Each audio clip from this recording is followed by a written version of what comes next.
Morning, everybody. Welcome. Our course is called 2012, Matrix Singularity. Okay, what does that mean?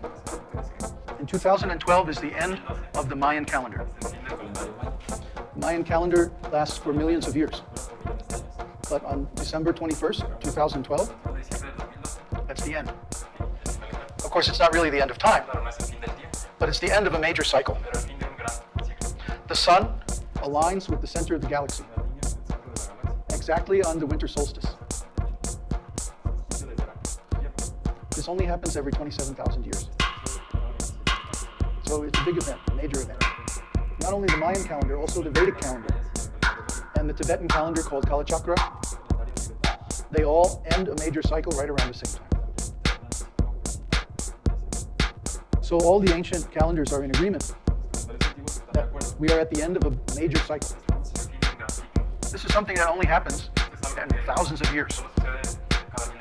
So because our history only goes back 5,000 years in the West, we don't have much information on these things.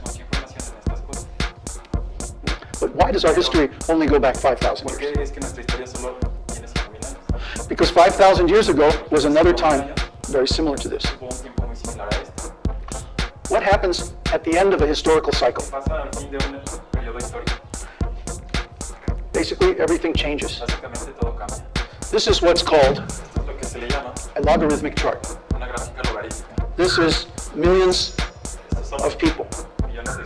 This is the use of mass inventions.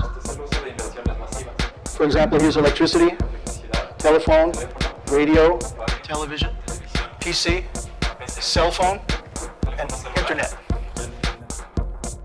And this is the year. As we see, in the beginning of mass inventions, there were only a few users. To the minus 24th. But as technology advances more and more people become involved. And now with the internet, almost everybody is involved. Billions of people. So what does this mean? This means that the changes that are happening are affecting more and more people. This means that change itself is increasing. Change is accelerating. What we're seeing here is the evolution of computer data storage. From the drum back in the 1950s to the first hard drives, hard disks, and up to the present, almost to the present day. I think if we saw it to the present day, we would see it go right off the chart. Because the data storage is one area where change is increasing very, very rapidly. From 1950 to 2000, in 50 years, the amount of information we can store on a disk has increased 1 billion times. This means the amount of computing power available for $1,000. So in terms of the amount of computing power you could buy for $1,000 in the year 2000, a century ago, it was 10 to the minus 5th. So look at the trend. Remember, this is an exponential chart. It's not a linear chart. So every line is a power of 10. And look at how the chart is going. The acceleration is itself accelerating. Now this has led some people to forecast that if this trend continues, by 2020, we'll have computers for $1,000 with essentially the capacity of a human brain. That doesn't say they'll be as smart as a human being, but they'll have the data throughput capacity of a human being. What would happen if computers became that powerful? What has happened already in the last 50 years? Computers changed everything. If this trend continues, they're going to keep changing everything faster and faster and faster. In every field, the same thing is going on. This is brain scanning speed. Now this is a logarithmic chart. So what this curve means is that the rate of change is accelerating.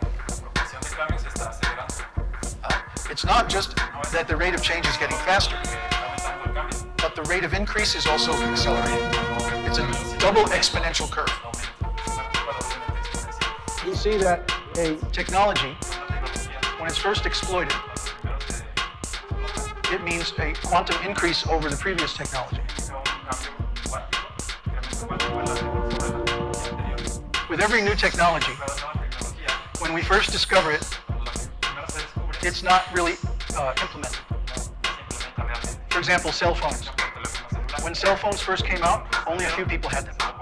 And they were big and heavy. Yeah. But then, something happens right in here when the curve gets really steep, which is called integration. Another thing that you can call it is an enabling technology. With cell phones, it's when they became small and light and cheap, then suddenly everybody wanted it. Okay. So at that point, boom, it goes very high, but then something happens. It reaches a limit. But what happens is, one technology is superseded by a new technology. And when that reaches the top of the curve, a new one comes along, and then another one, and another one, and another. And each time, more people are involved, more energy is involved, a greater degree of change is involved. So the message of all of this is that change is speeding up.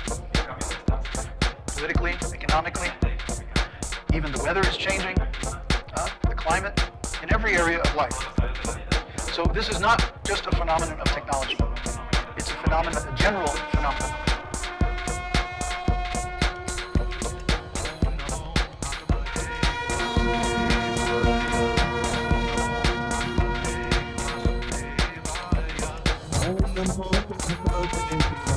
now.mov